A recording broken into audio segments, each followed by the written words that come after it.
Ethan Malavolti, is that pronouncing that right? Yep.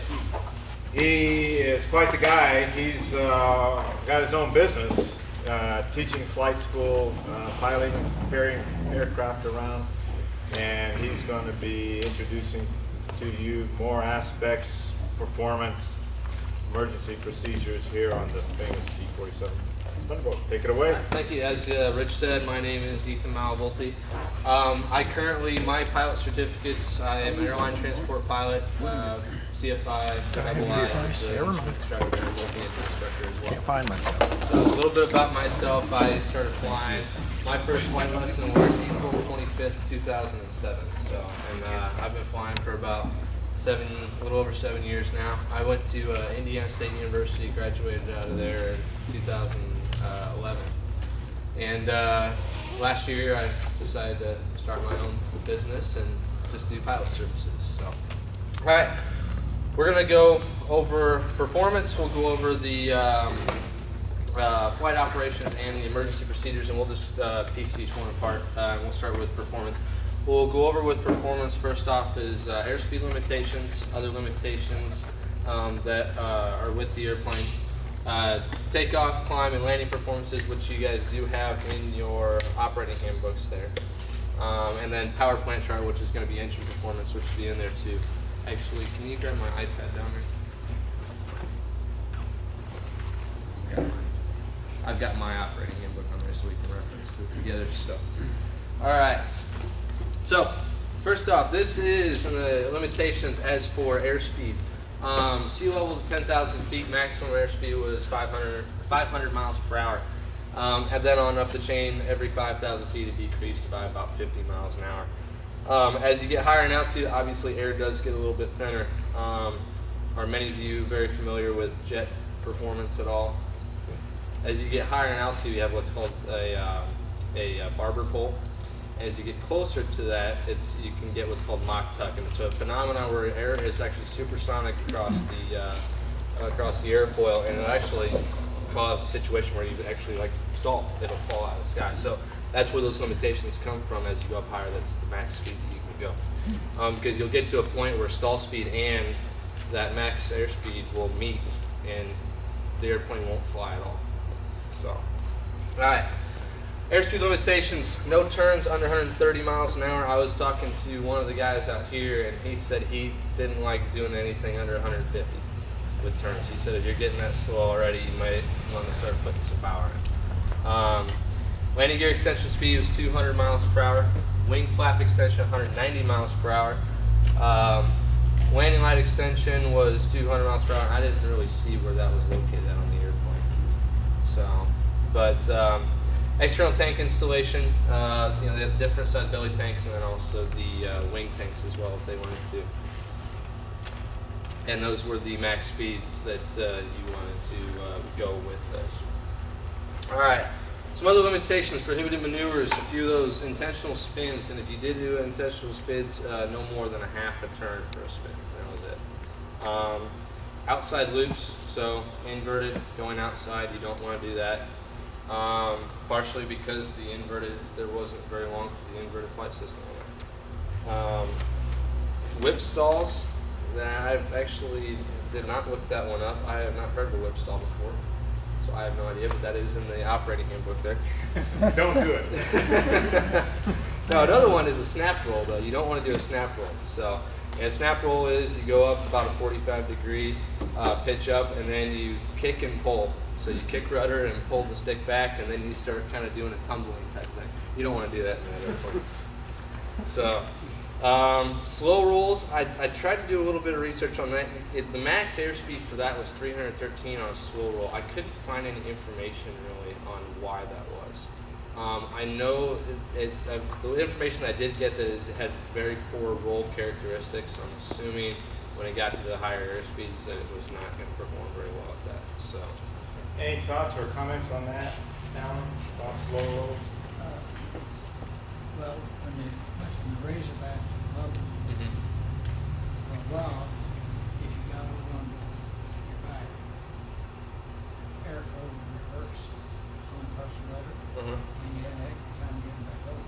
So they put a strip on there later. Okay.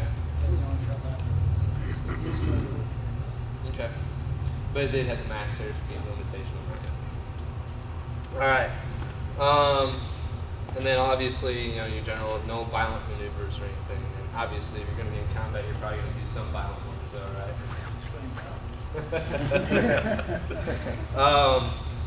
Alright, so let's see here. Engine versus turbocharger settings. Jason actually mentioned those earlier. With the turbocharger setting, you want to make sure you put the throttle up first before you add the turbocharger. Same deal with that. He already covered that, so I'll get into some different stuff here in a little bit. Wing tanks and bombs. I'm trying to remember what I actually put there for that. There were airspeed limitations on those, but I can't quite remember what I put there.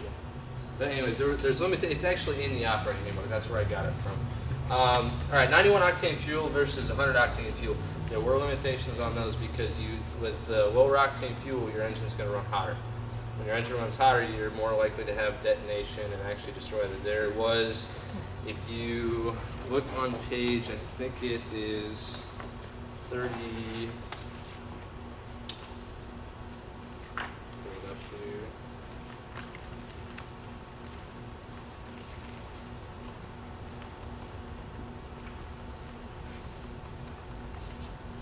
Might be in the 20s here, actually. Yeah, 20, or page 17 actually. It gives you the breakdown of 91 octane fuel versus 100 octane fuel. Your max power setting for 91 octane for takeoff was 40 inches manifold pressure and 2,700 RPM. You only can run at that for a minute and a half before the engine will start destroying itself.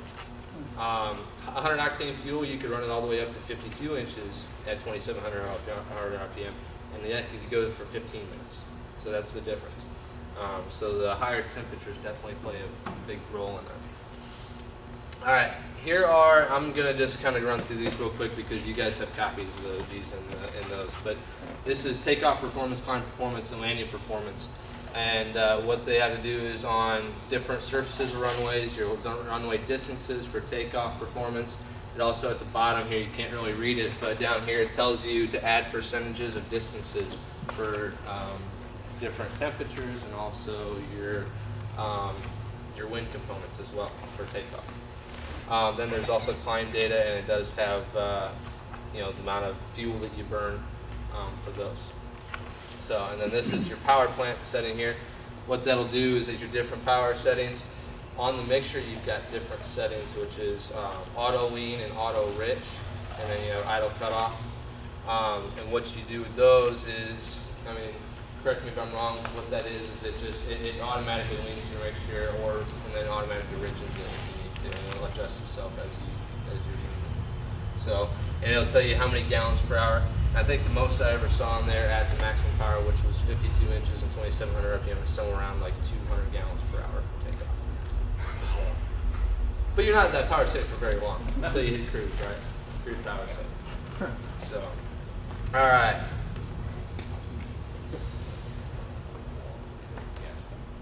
Oh, that's what on the wing tanks and bombs. That was the limitation I was going after. Okay, you don't need to pull any more than 4 Gs when doing that, because gravitational forces will pull against those brackets on there. Could, I'm assuming, potentially rip them off in the airplane. So, all right, flight operations. We're going to run through just kind of the general checklist of starting the airplane, getting ready for takeoff, taxiing, and then coming back in and shutting the airplane down. All right. Start off with fuel system management. Jason did cover the fuel selectors a little bit earlier on that. Trying to think if there was something I was going to add on to those. Oh, with the tank selectors, what you want to do is you want to take off on your main tank, okay? And then once you take off, you want to leave it run for 10 minutes. The reason why that is because that carburetor has it's an overflow, whatever is not used, it actually pours it back into the main tanks, and it transfers at 10 gallons per hour. So if you don't have that 10 gallons drained out of there, you're just going to be venting fuel overboard. Then it creates a siphon. Once it creates a siphon, then you've got to switch over to your aux tank and then run your power up to full power for about a minute or two to break the siphon. And then you can switch back to that other tank. So But what you want to do is you want to drain that out right away. After you've drained for 10 minutes, then you switch over to your either your external or your aux, whichever you have on board. And then when you're getting ready to land, you want to switch back to your main tanks. All right.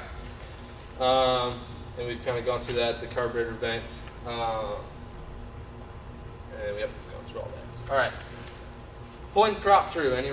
Does anybody know why we want to pull the prop through before we start the engine?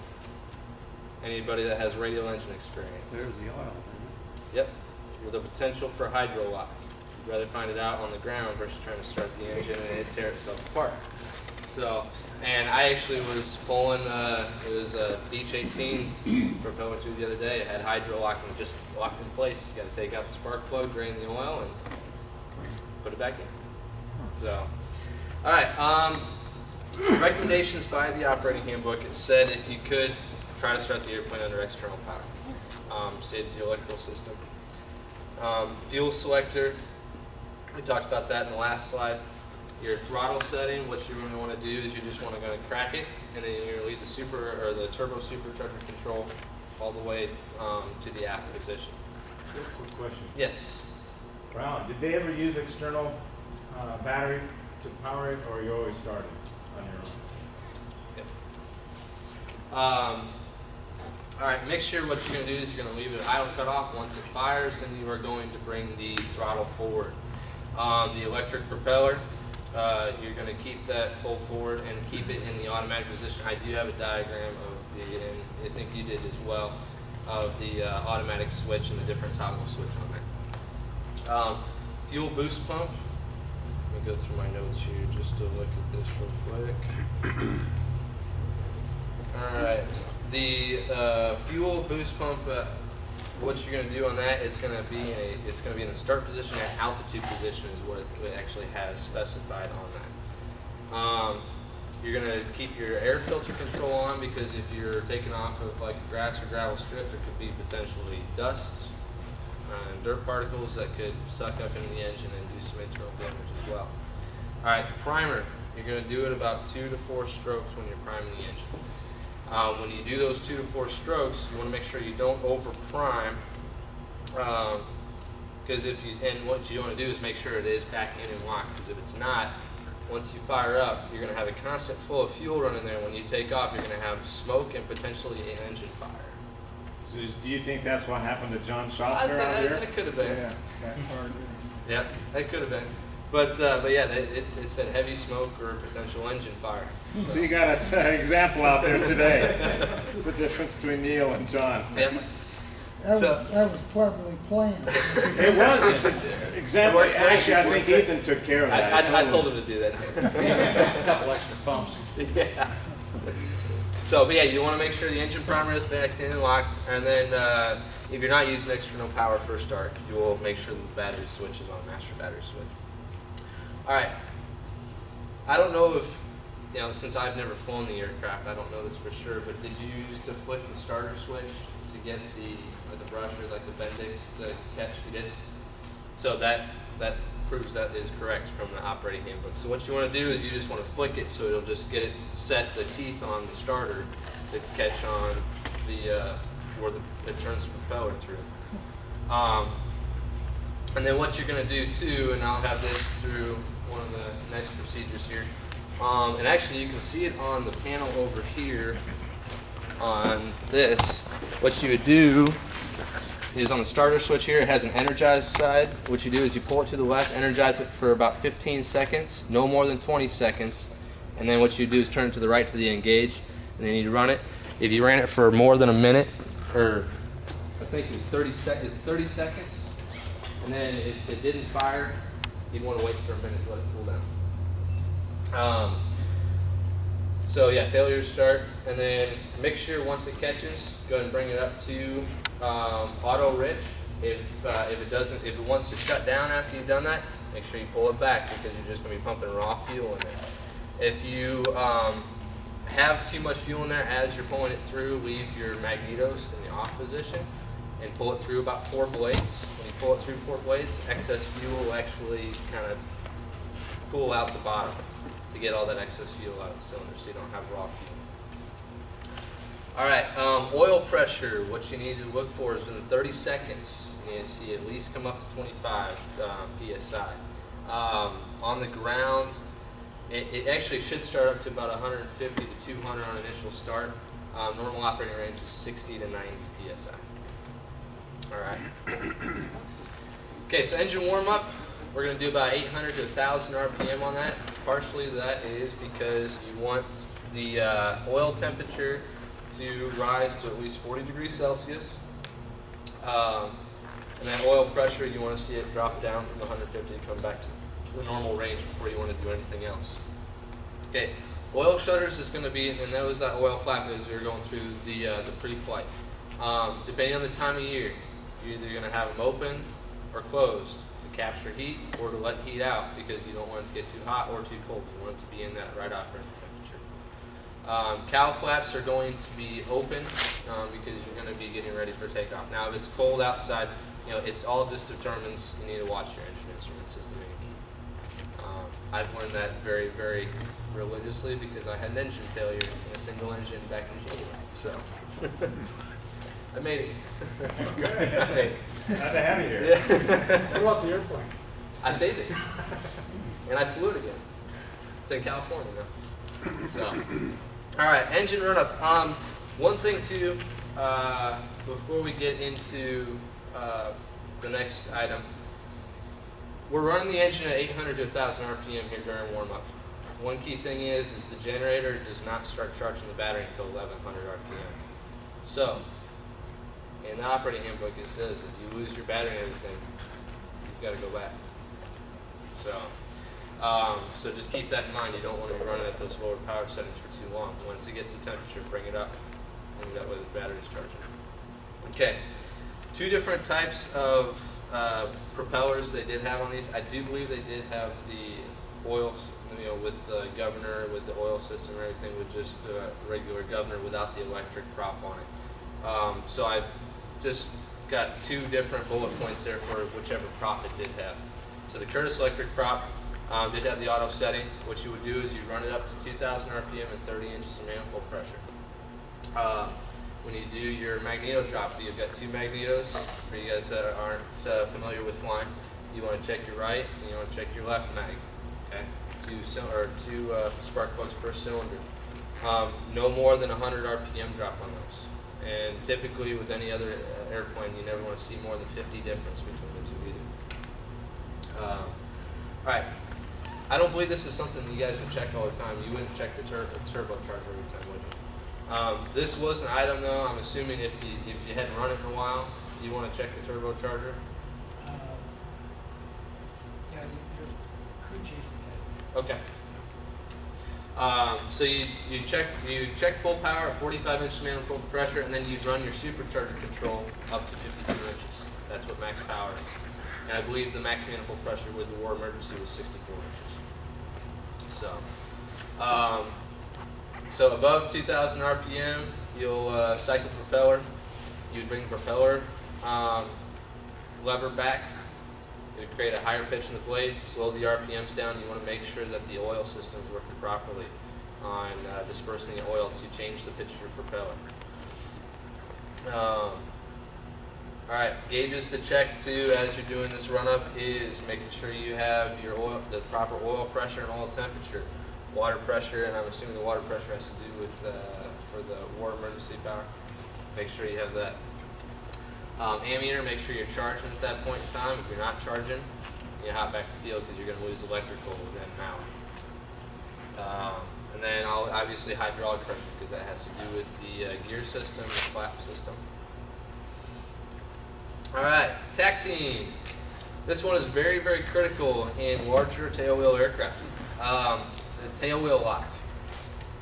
For taxiing, it's not that big of an issue. If you've got it actually locked on the ground, you're just going to go straight pretty much. But you need to have it full cast ring unlocked so that it can actually cast around. Now, for takeoff though, you got to have it locked. If you don't have it locked, you will ground it. You will ground it because the engine is producing so much power and torque, it will just take you. It'll take you for a little thrill ride. So, and I think there was a Corsair a few years ago that did that. Forgot to lock the tail wheel had a little dance with it. You want to definitely test your brakes. I did notice in the operating handbook that you guys can read in there as well. If you have your parking brakes set, the brakes will feel a little touchy at first. Keep on going. That touchiness will get out of the system. Okay, because you have back pressure in your brake system, and I know I was talking to them out there. You don't have very much fluid in it. If you just lock in the brakes too, your feet can produce almost 2,000 pounds of pressure on those brakes. All right, taxi techniques. I think I already covered that. All right, so when you're taxiing, no more than about 800 to 900 RPM. Reason being is because the engine is producing enough power to keep you going forward. You don't want to just have to slam on the brakes all the time. Okay. You do want to keep the flaps in the up position. I kind of got a little confused on why that is. Is it if you do slam on the brakes, you could potentially nose it forward and extra airflow across it can. Last thing you do is Okay. So, all right. This was a great tool too.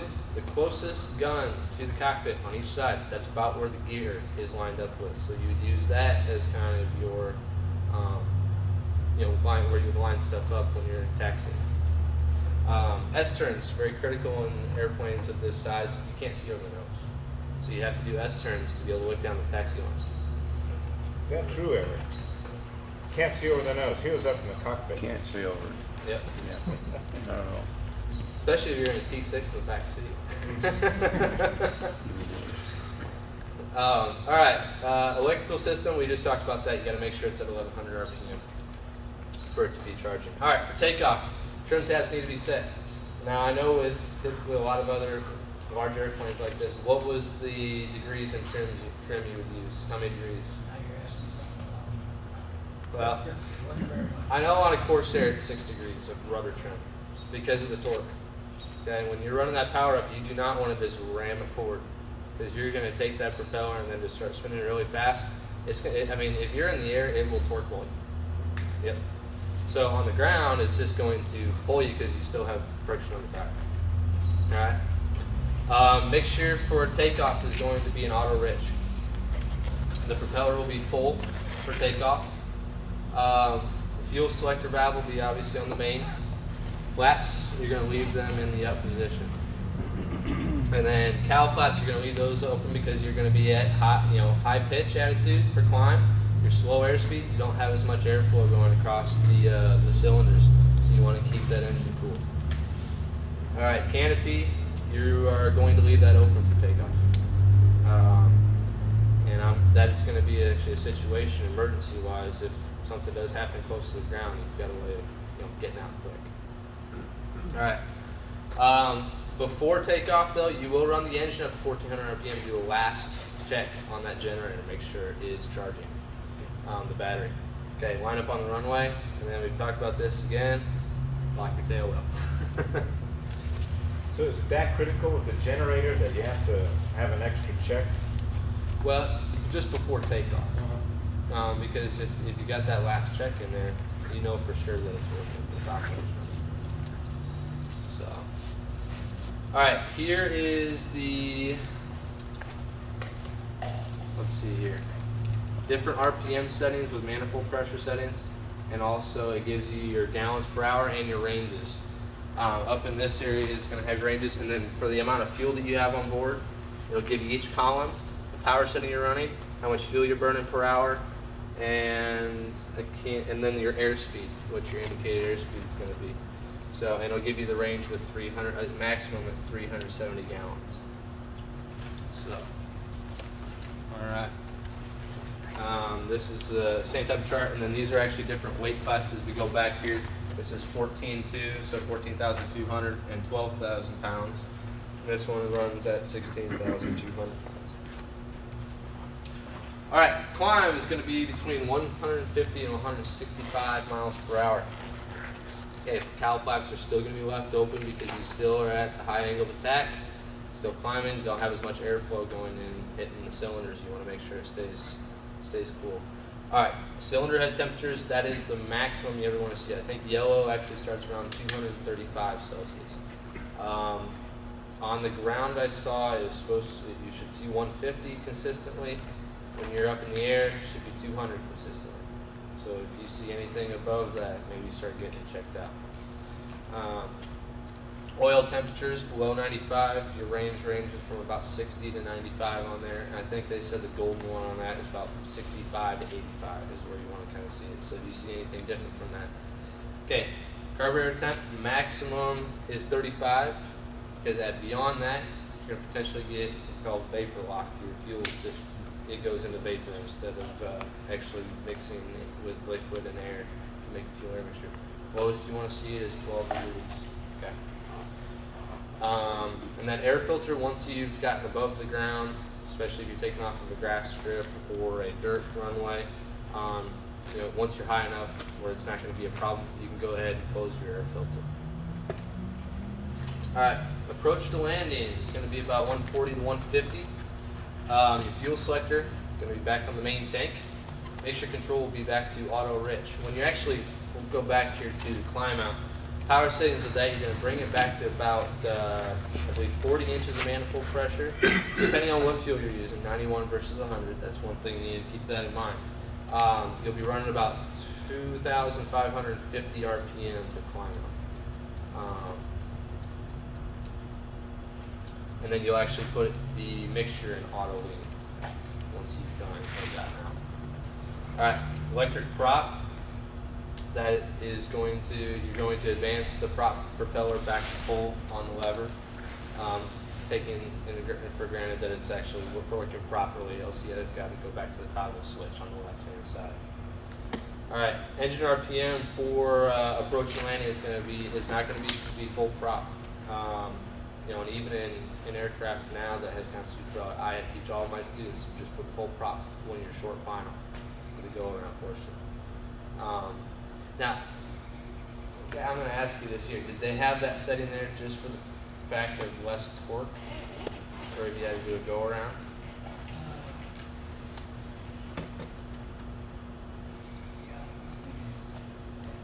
Okay.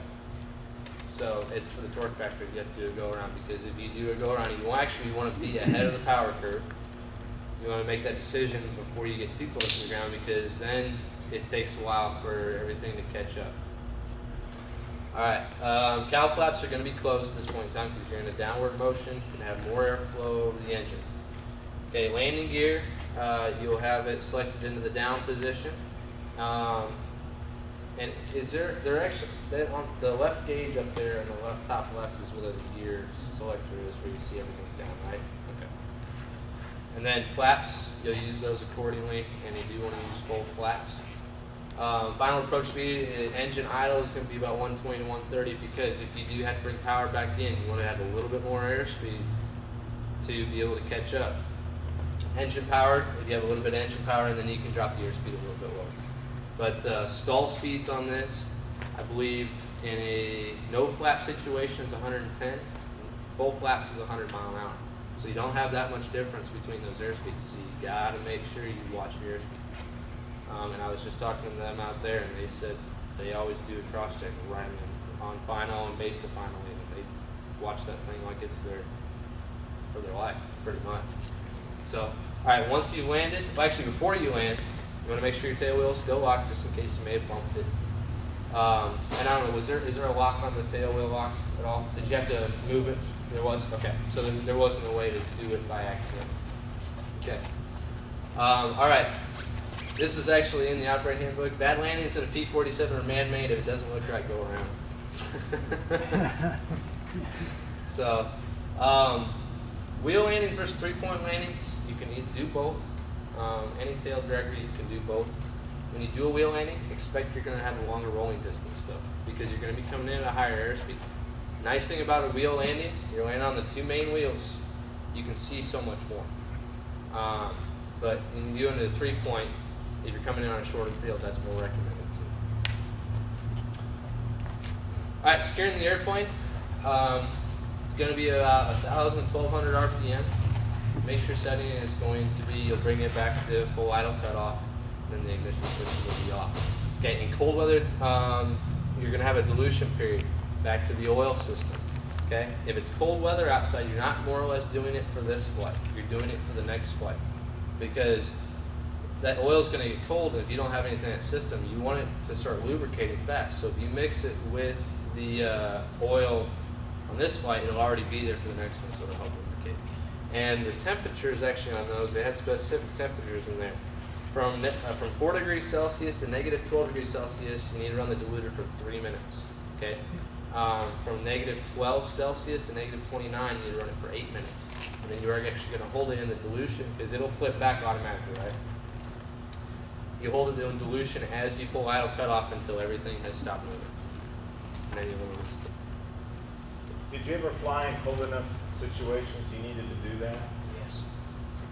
It's pretty cold. And it was for the next startup, correct? Yeah. All right, maneuvers that are allowed.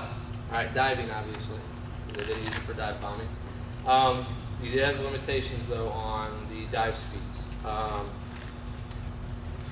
You do have the same airspeed restrictions as before, altitude-wise, that we had in the beginning.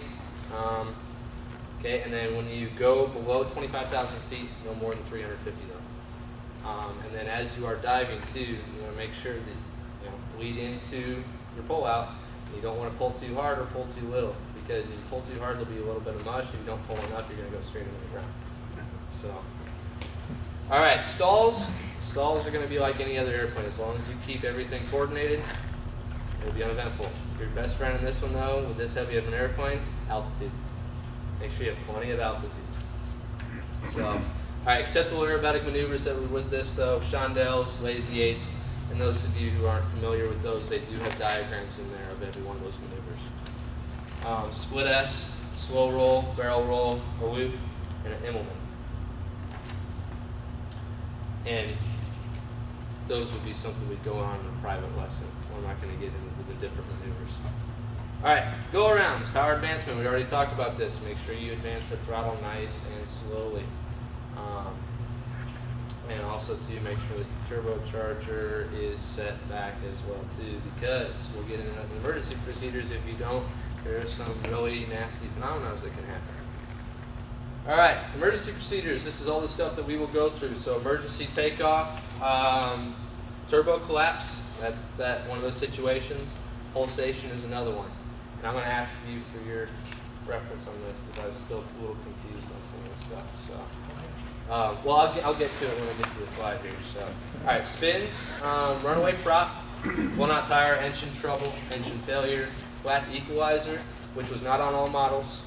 Hydraulic failure, overboosting the turbo, engine failure during takeoff, engine failure during flight, and forced landings. Okay, emergency takeoff. Key to this one is oil delivery. If your temperatures are not up or your pressure's not quite there, if you need to take off fast, this is where that diluter comes into play. Same as we shut it down, you're prepping the system.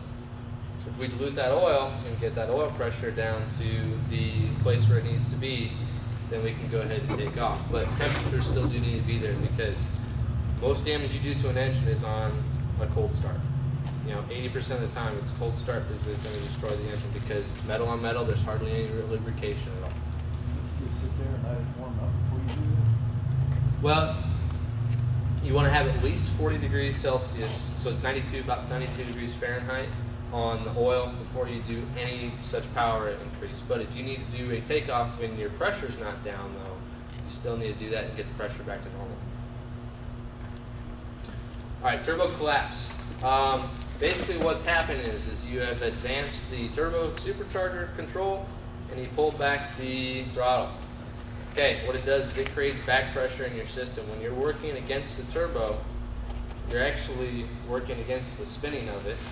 And if you don't have enough exhaust gas going through, it's pretty much just going to make it stop. And from there, you're going to have a major power reduction. And then what you need to do to fix it is actually pitch it down, and it could take up to 30 seconds to a minute for the turbo to recover.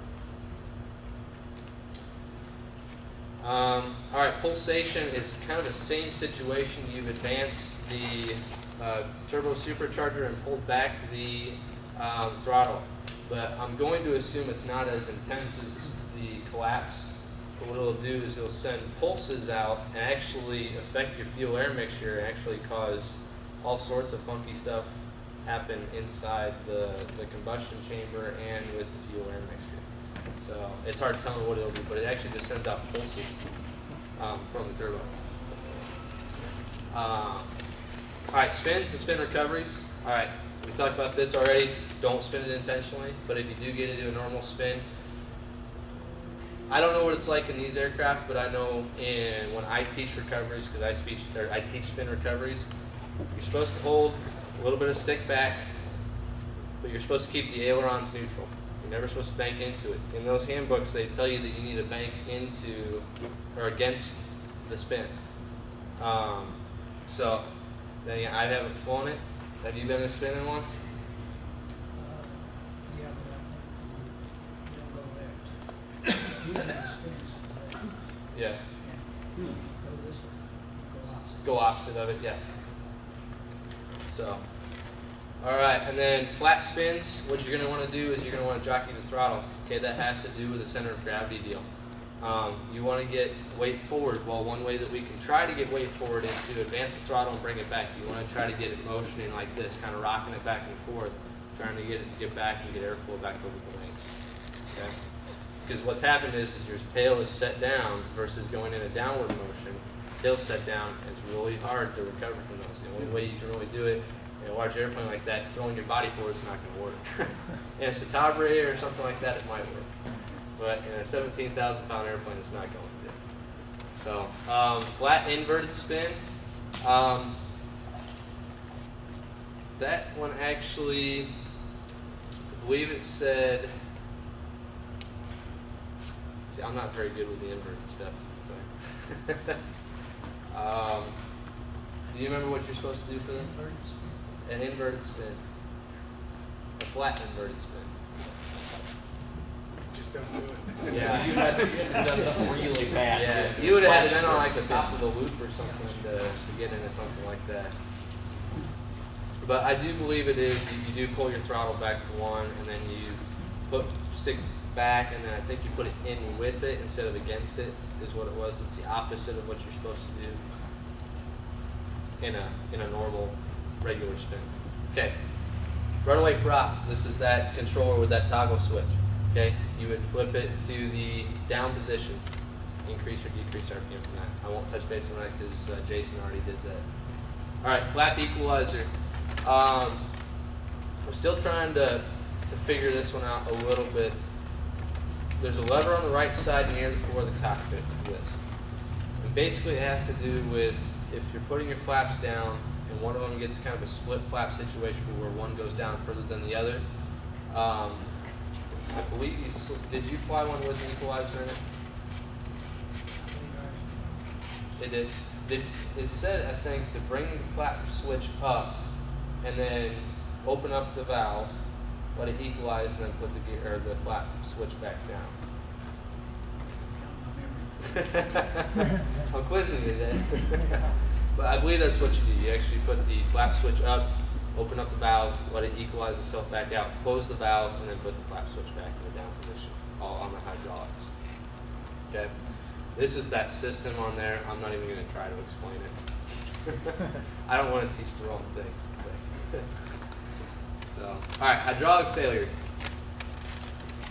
Since the gear and flaps are both hydraulically assisted, you don't want to waste all your pressure on your gear. Okay?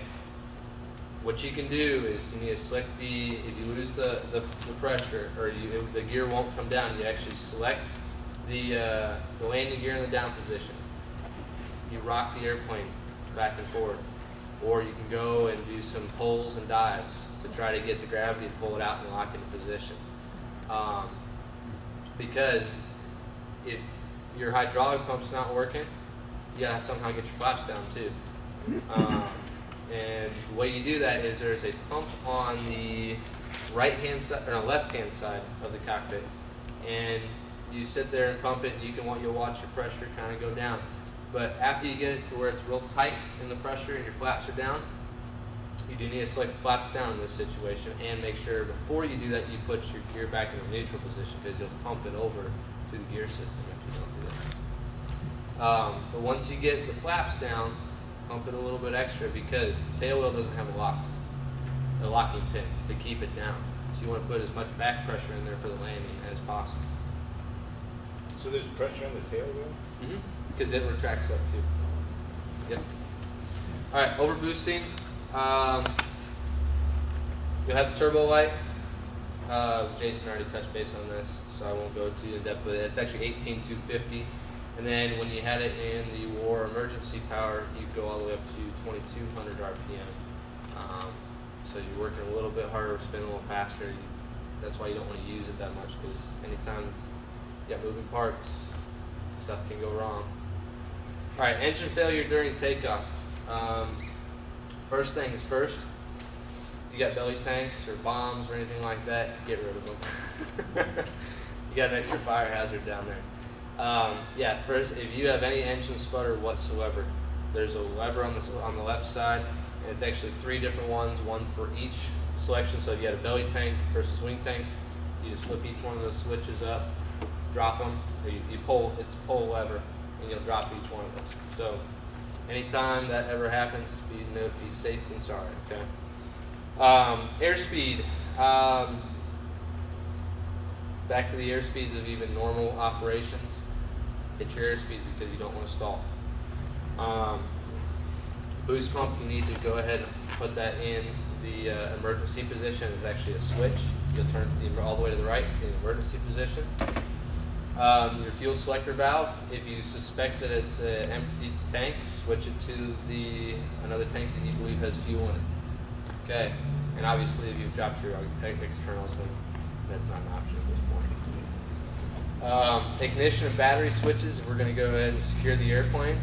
Go ahead and secure those and turn those off. Lower your flaps, jettison the canopy, and land straight ahead, because you're not going to have much options with that heavy of an airplane.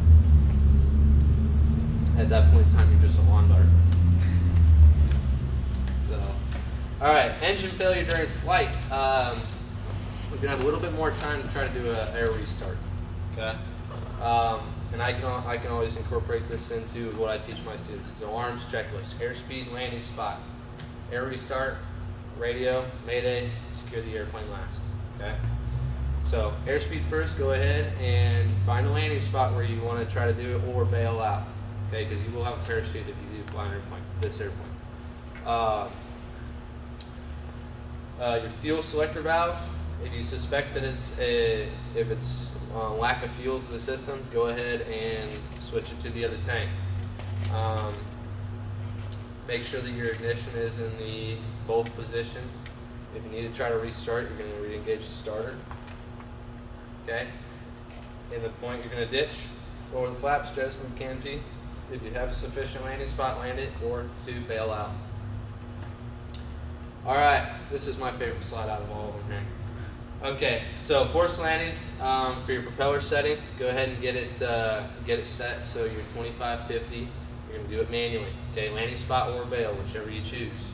Okay, you want to land with the gear up, because you're going to do more damage to the airplane for one, and well, most importantly, you're going to do more damage to potentially hurt you with the gear down versus if it's up.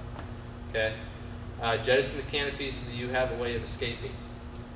Okay, 3 rules of forced landing. This one actually is in that book there. Don't stall. Don't ever stall. Don't ever never stall. Keep your airspeed up. Airspeed is your friend. It will take you to the scene of the crash, but it's better than falling out of the sky and with 17,500 pounds underneath you. Okay. In the handbook, it states P47s are built like bulldozers. If you're going into a wooded area, aim right for a tree. It doesn't matter, because it says that it just, with all the armor plating that you have in front of you and behind you, it will protect it. Now, don't aim for the tree. Obviously, aim between them. But you'll probably survive the crash. Is what it said. So because they were built like tanks. So, all right. Questions, anybody? You said you left the canopy open when you took off. When do you put the canopy down? I would assume in climb or cruise. I'm assuming, well, yeah, think about it. When you get up higher, too, it's going to get a little bit cooler. So you probably want to close it before you get up in cooler temperatures, too. It doesn't rip This off. would be the man to talk to, though. It doesn't rip off. When do you close the canopy after takeoff? Well, be quite truthful. We close when we start taking. Did you? Yeah, Okay. we didn't Okay. I'm assuming that's just a personal preference type of deal. Yep.